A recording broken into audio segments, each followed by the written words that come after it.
Saudara yang dikasihi Tuhan, marilah kita memulai ibadah ini dengan bangkit berdiri. Kita bersama-sama memuliakan nama Tuhan dengan menyanyikan pujian dari NKB 7, bait 1 dan 6. Nyanyikanlah nyanyian baru.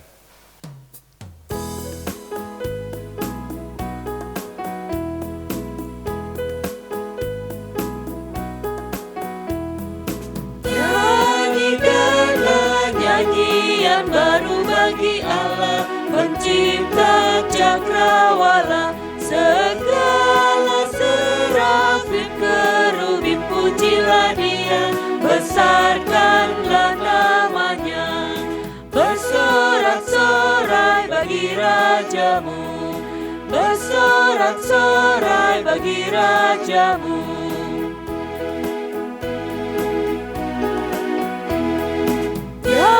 Nyanyikanlah nyanyian baru bagi Allah, semua ciptaannya semesta alam. Pujilah Tuhan yang di surga, nyanyikan haleluya, bersorak-sorai bagi rajamu, bersorak-sorai bagi rajamu.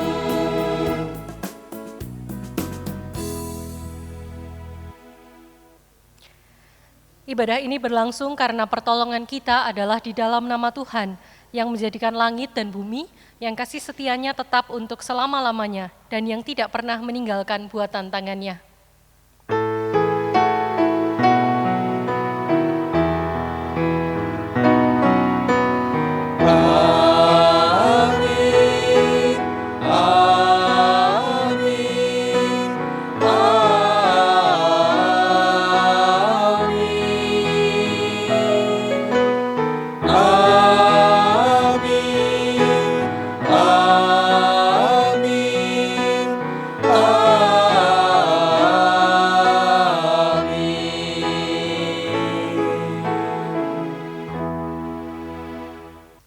Kasih karunia, rahmat dan damai sejahtera dari Allah Bapa dan dari Tuhan Yesus Kristus dalam persekutuan Roh Kudus beserta saudara sekalian.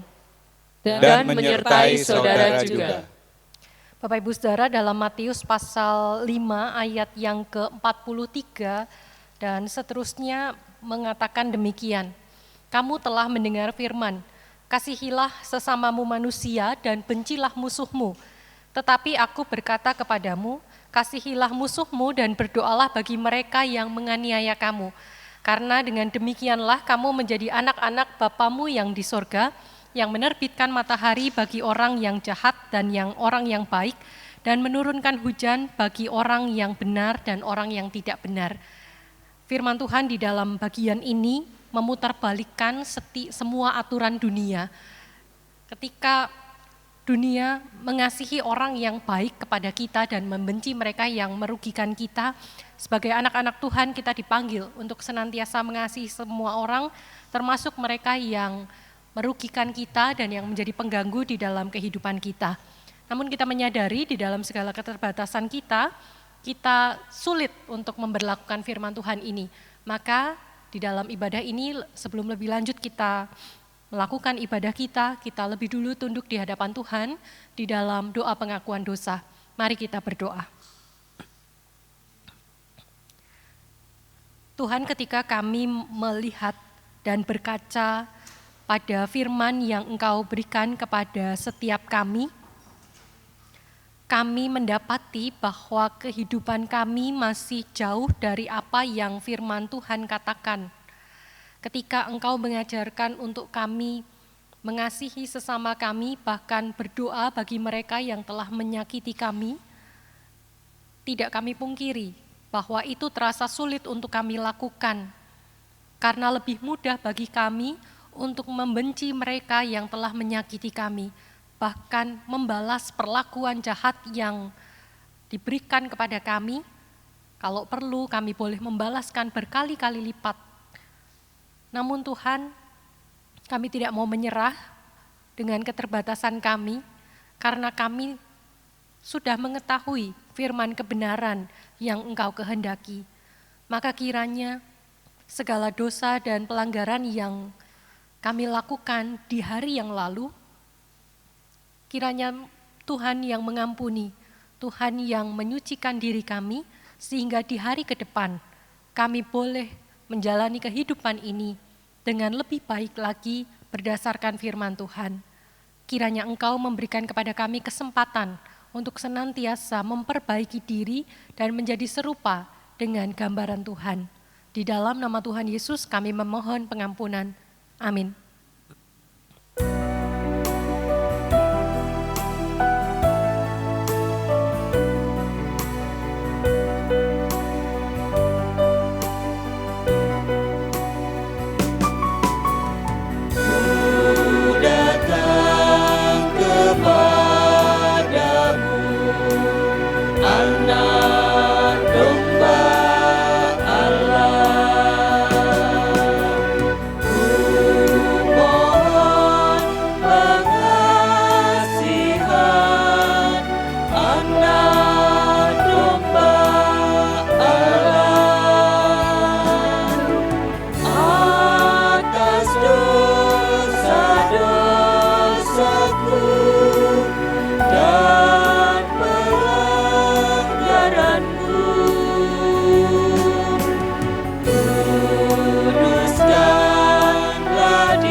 Kepada kita yang telah mengakui dosanya, berita anugerah Allah hadir dalam Roma pasal 5 ayat yang ke-18 dan 19.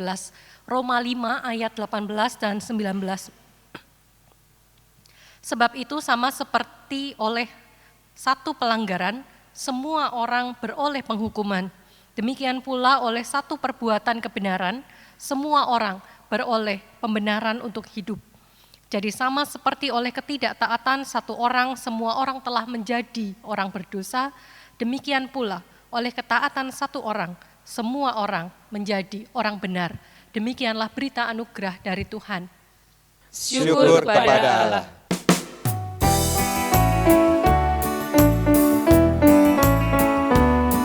Besarkan nama Tuhan, haleluya.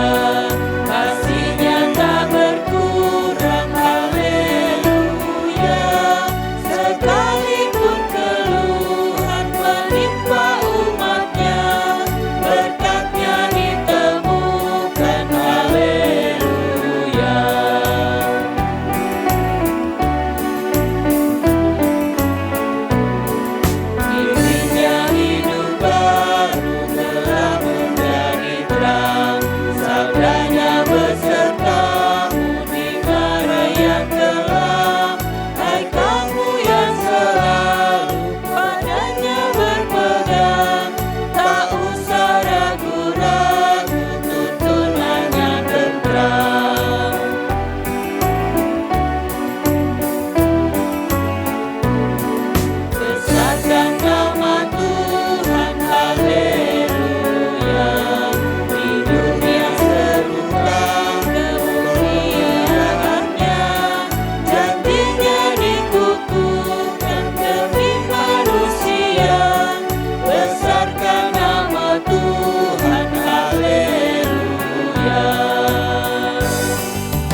Saudara, mari kita siapkan hati untuk menerima firman Tuhan dengan bersama-sama berdoa.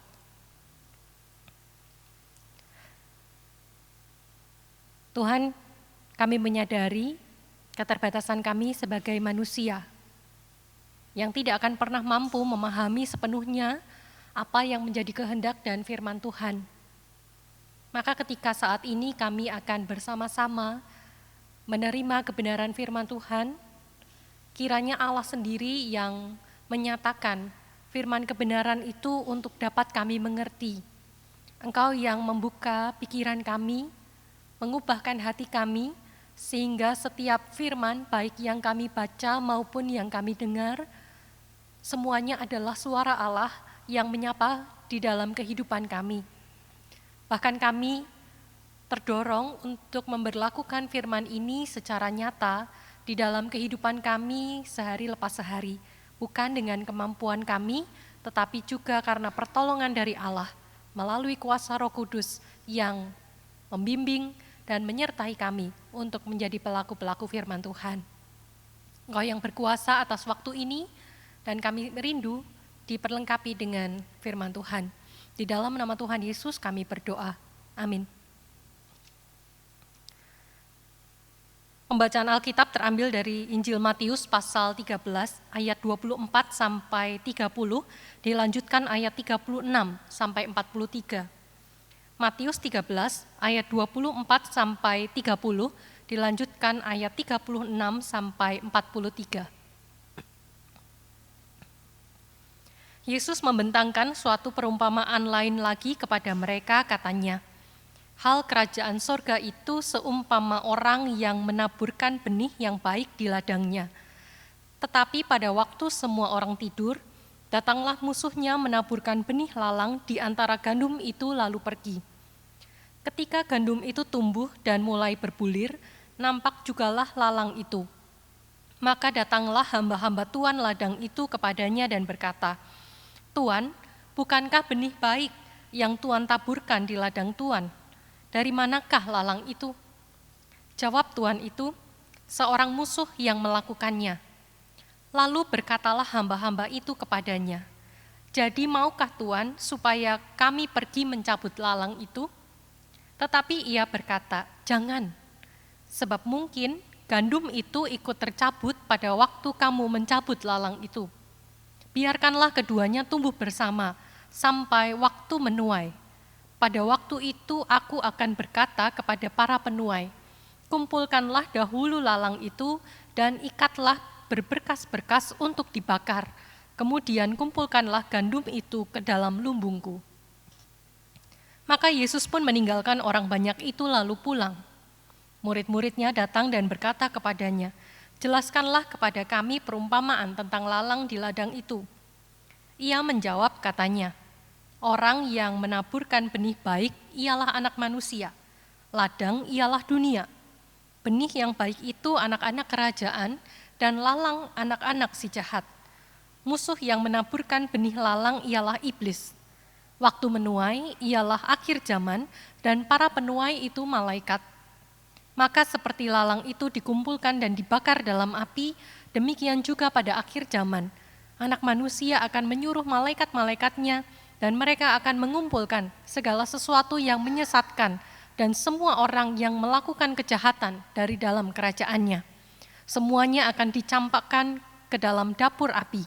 Di sanalah akan terdapat ratapan dan kertakan gigi.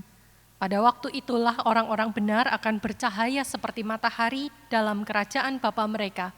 Siapa bertelinga, hendaklah ia mendengar. Sampai demikian jauh pembacaan firman Tuhan, berbahagialah mereka yang mendengarkan firman Allah dan yang memeliharanya. Haleluya.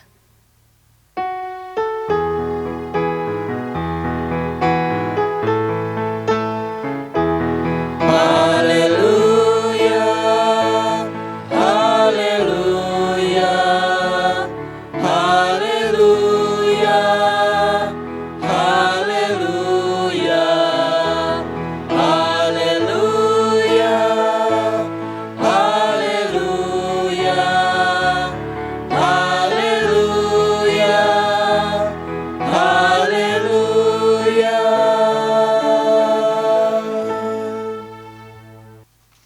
Bapak Ibu Saudara, tema firman Tuhan hari ini yaitu lalang di tengah gandum. Sebuah tema yang berangkat dari dunia pertanian. Gitu ya. Nah, Bapak Ibu Saudara, di masa pandemi ini katanya menurut survei yang saya temukan di media sosial, sebanyak 60% lebih orang lebih banyak menonton televisi untuk mengisi waktunya.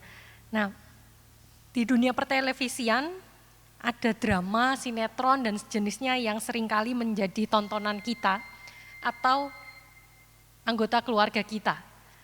Nah, saya mau bertanya, menurut Bapak Ibu, apa yang membuat sebuah drama, sebuah sinetron menjadi menarik?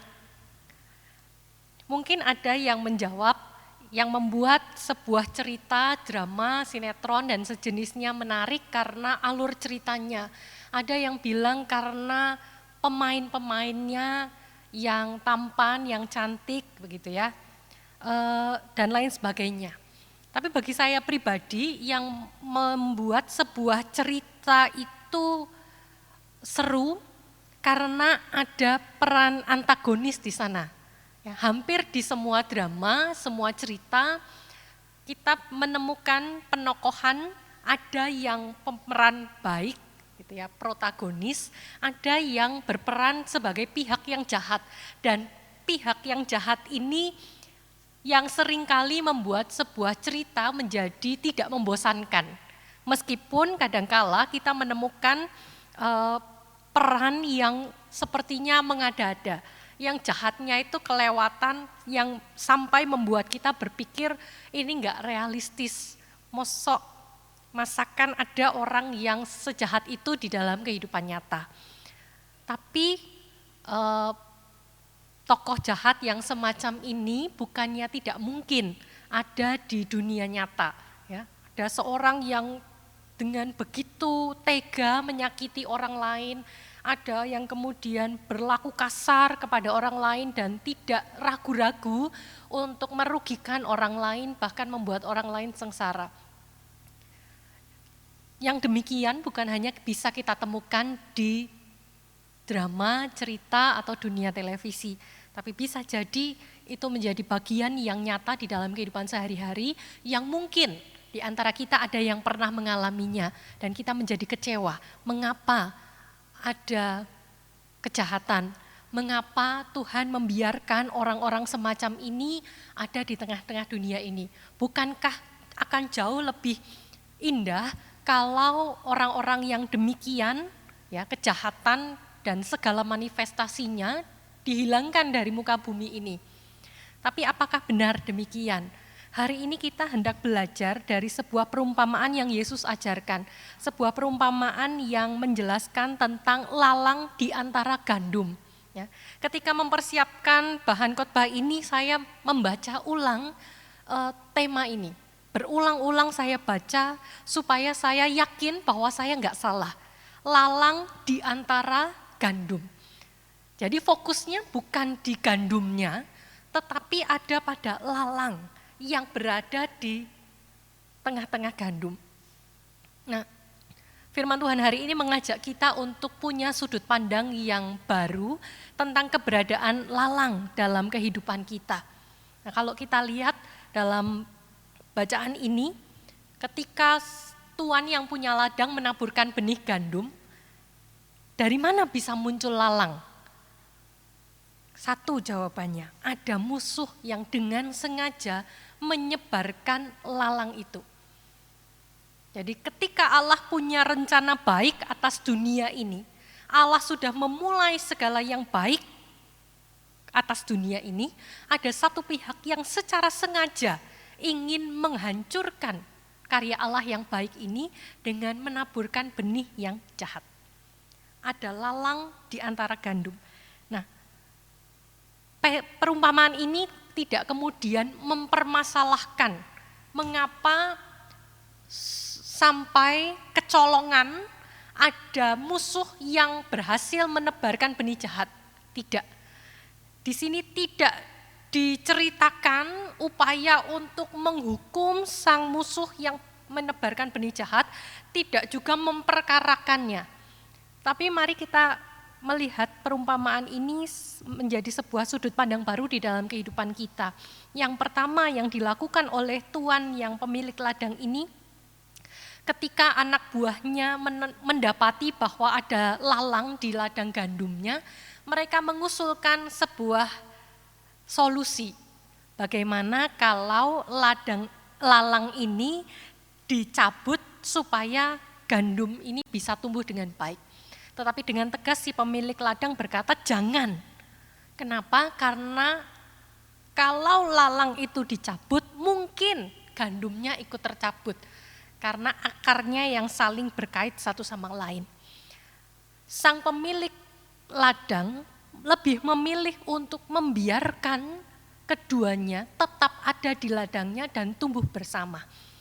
Nah saudara, ketika kita mendapati realita kejahatan di dalam kehidupan sekitar kita, baik itu dalam wujud orang maupun dalam wujud situasi, perumpamaan ini mengajarkan yang pertama kepada kita untuk berdamai dengan lalang-lalang kehidupan di sekitar kita.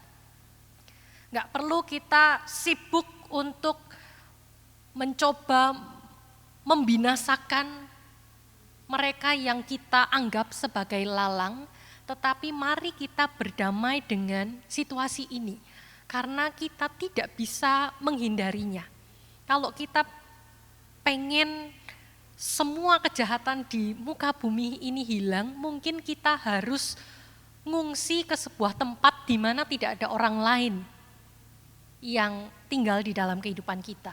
Kita perlu belajar untuk berdamai dengan kejahatan yang tidak bisa kita hindari dan tidak bisa kita ubahkan. Nah, lalu hal yang kedua adalah seperti tuan yang pemilik ladang ini pada akhirnya akan tiba saat di mana yang lalang akan dihancurkan, dibakar, yang gandum akan dipanen dan dibawa ke lumbung. Saat ini kita tidak bisa melihat siapa yang lalang, siapa yang gandum.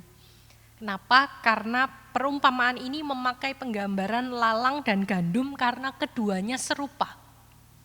Tumbuh bersama dalam bentuk yang mirip sehingga tidak lagi mampu bisa dibedakan. Pelajarannya buat kita Bapak Ibu Saudara, kita nggak bisa membedakan siapa yang lalang dan siapa yang gandum dalam kehidupan ini. Oleh karena itu jangan sekali-kali menghakimi orang lain sebagai lalang, tetapi juga jangan sekali-kali memuja orang lain sebagai gandum. Karena kita belum pernah mengetahui hasil akhir penghakimannya. Yang berhak melakukan penghakiman hanya Tuhan. Kalau Bapak Ibu mendapati ada seorang yang melayani Tuhan di masa mudanya, yang begitu luar biasa menyerahkan waktunya, dirinya untuk Tuhan dan pelayanan, jangan buru-buru dipuja. Karena bisa jadi ada saat di mana orang itu jatuh dalam dosa. Demikian juga ketika kita mendapati orang yang rasanya sudah nggak punya lagi masa depan, kelakuannya memprihatinkan, ya. Jangan buru-buru dihakimi bahwa kasih Tuhan tidak ada dalam kehidupannya. Bisa saja ternyata orang yang kita anggap lalang, suatu saat ternyata dia menunjukkan bahwa dia adalah gandum. Dan orang yang atau bahkan diri kita yang kita yakini kita ini sudah gandum, bisa jadi kita ini lalang dan bisa jatuh dalam dosa. Maka yang dipanggil kepada setiap kita melalui perenungan firman Tuhan hari ini adalah mari kita hidup seoptimal mungkin, menjaga diri kita supaya kita bisa menjadi gandum yang berbulir, yang berbuah di saat hari penghakiman nanti. Bukan untuk diapresiasi manusia, tetapi biarlah segala kebaikan, segala hal positif yang ada di dalam kehidupan kita, kita persembahkan hanya untuk Tuhan. Terlepas dari orang, terlepas dari manusia mau menghargai atau tidak, mari kita tunjukkan kehidupan kita yang menjadi kesaksian, perwujudan kasih Tuhan di tengah-tengah dunia ini. Tuhan Yesus memberkati dan menolong kita untuk melakukan firman-Nya. Amin.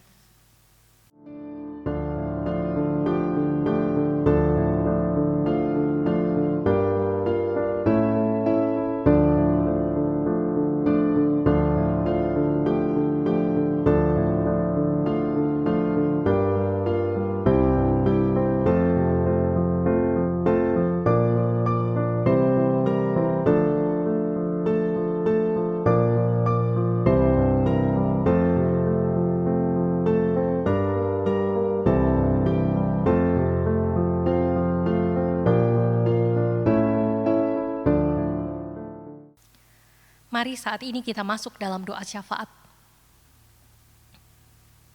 Tuhan, kami mengucap syukur untuk persekutuan yang tetap boleh kami lakukan. Dan saat ini bersama-sama di tempat kami masing-masing, kami satukan hati di dalam doa syafaat. Kami menyerukan pergumulan yang sama kepada Tuhan. Pergumulan yang kami lihat dialami oleh saudara-saudara seiman kami, oleh gereja Tuhan, dan oleh bangsa kami. Secara khusus kami saat ini mau berdoa untuk keberadaan saudara-saudara kami di dalam pergumulannya, dalam kehidupan mereka masing-masing, untuk mereka yang bergumul dengan kondisi tubuh, karena sakit, penyakit, atau karena usia yang lanjut, untuk mereka yang juga bergumul di dalam kehidupan sehari-hari, dalam perjuangan mencukupi segala kebutuhan hidup di masa pandemi ini, untuk saudara-saudara kami yang juga bergumul dalam persoalan-persoalan pribadi, masalah keluarga, pekerjaan, dan yang lain. Tuhan, apapun pergumulan kami punya Tuhan yang kuasanya tidak terbatas. Dan kami mohonkan kehadiran Tuhan untuk saudara-saudara seiman kami yang di dalam pergumulan, sehingga segala bentuk pergumulan ini tidak melemahkan iman, tetapi sungguh boleh menjadi cara Tuhan menunjukkan kuasa dan kasih Tuhan di dalam kehidupan mereka masing-masing. Kami juga berdoa ya Bapak untuk gerejamu, terkhusus untuk masa persiapan membuka kembali ibadah tatap muka. Kiranya Engkau yang memberikan hikmat kepada gereja Tuhan di berbagai tempat, khususnya GKI Muntilan di tempat ini bersama dengan setiap anggota keluarga besar GKI Muntilan. Biarlah kerinduan kami akan ibadah bersama boleh disertai dengan hikmat yang dari Tuhan, sehingga ketika kami mendapatkan kesempatan kembali dari Tuhan untuk melakukan ibadah bersama-sama, itu bukan dilandasi dari sikap emosional, tetapi sungguh melalui pertimbangan yang matang, dan kiranya Tuhan melancarkan setiap proses yang harus dijalani oleh gereja Tuhan untuk membuka kembali ibadah tatap muka. Engkau yang juga berikan kesabaran bagi setiap umat di tengah segala kejenuhan, peribadahan pribadi, tetapi kami juga boleh dimampukan melihat situasi sekitar dengan hikmat Tuhan. Kami saat ini juga berdoa untuk pandemi yang masih terjadi, khususnya di kota-kota besar di negara kami. Kiranya Engkau yang menolong supaya pemerintah boleh melakukan penanganan yang lebih baik lagi, sehingga pandemi ini boleh berangsur-angsur teratasi. Kami berdoa untuk kehidupan keseharian kami, di dalam proses adaptasi kami untuk situasi yang baru. Tuhan mampukan dan Tuhan tolong, sehingga semuanya boleh berjalan dengan baik. Di dalam nama Tuhan Yesus kami menaikkan doa syafaat ini. Amin. Marilah kita bersama-sama membaharui pengakuan iman kita seturut dengan pengakuan iman rasuli dengan menyatakan, Aku percaya kepada Allah, Bapa yang Maha Kuasa, Khalik langit dan bumi, dan kepada Yesus Kristus, anaknya yang tunggal Tuhan kita, yang dikandung daripada Roh Kudus, lahir dari anak darah Maria, yang menderita sengsara, di bawah pemerintahan Pontius Pilatus, disalibkan, mati dan dikuburkan, turun ke dalam kerajaan maut. Pada hari yang ketiga, bangkit pula dari antara orang mati, naik ke surga, duduk di sebelah kanan Allah, Bapa yang Maha Kuasa. Dan dari sana Ia akan datang untuk menghakimi orang yang hidup dan yang mati. Aku percaya kepada Roh Kudus, gereja yang kudus dan am, persekutuan orang kudus, pengampunan dosa, kebangkitan orang mati, dan hidup yang kekal. Amin. Syukur kepada Allah atas limpahan kasih-Nya. Marilah kita mengucap syukur melalui persembahan kita. Firman yang mendasari persembahan diambil dari Roma 14 ayat 17 dan 18. Sebab kerajaan Allah bukanlah soal makanan dan minuman, tetapi soal kebenaran, damai sejahtera, dan sukacita oleh Roh Kudus. Karena barang siapa melayani Kristus dengan cara ini, ia berkenan pada Allah dan dihormati oleh manusia. Mari kita nyatakan persembahan kita dengan menyanyikan dari KJ 288 bait 1 dan 3. Mari puji Raja Surga.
Mari kita berdoa.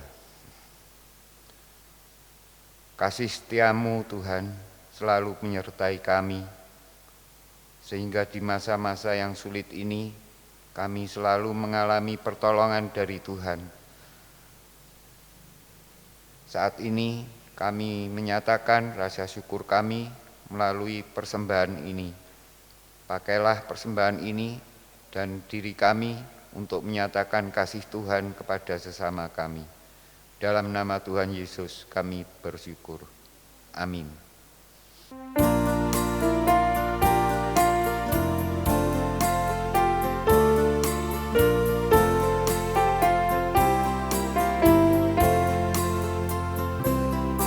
Di dunia yang penuh cemar, antara sesamamu, hiduplah saleh dan benar, nyatakan Yesus dalammu, nyatakan Yesus dalammu, nyatakan Yesus dalammu. Sampaikan firman dengan hati teguh, nyatakan Yesus dalammu.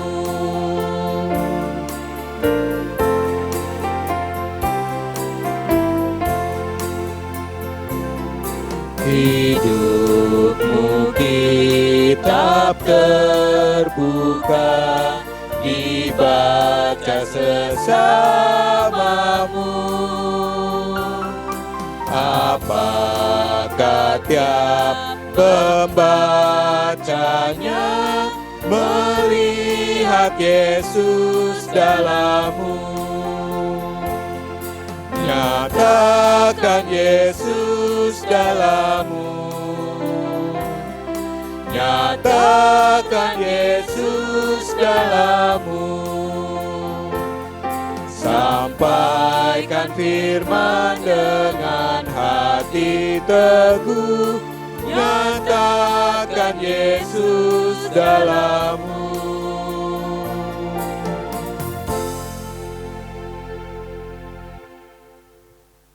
Arahkanlah hati saudara kepada Tuhan. Kami mengarahkan hati kepada Tuhan. Jadilah saksi Kristus. Syukur pada Allah. Terpujilah Tuhan. Kini dan selamanya. Kini terimalah berkat Tuhan. Tuhan memberkati engkau dan melindungi engkau. Tuhan menyinari engkau dengan wajah-Nya dan memberi engkau kasih karunia. Tuhan menghadapkan wajah-Nya kepadamu dan memberi engkau damai sejahtera. Amin.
padamu.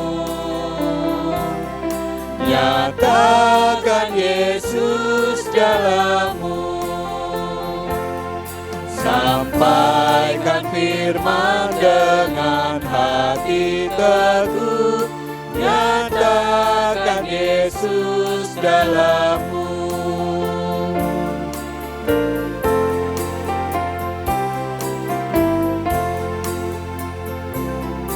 Hidupmu kitab terbuka, dibaca sesama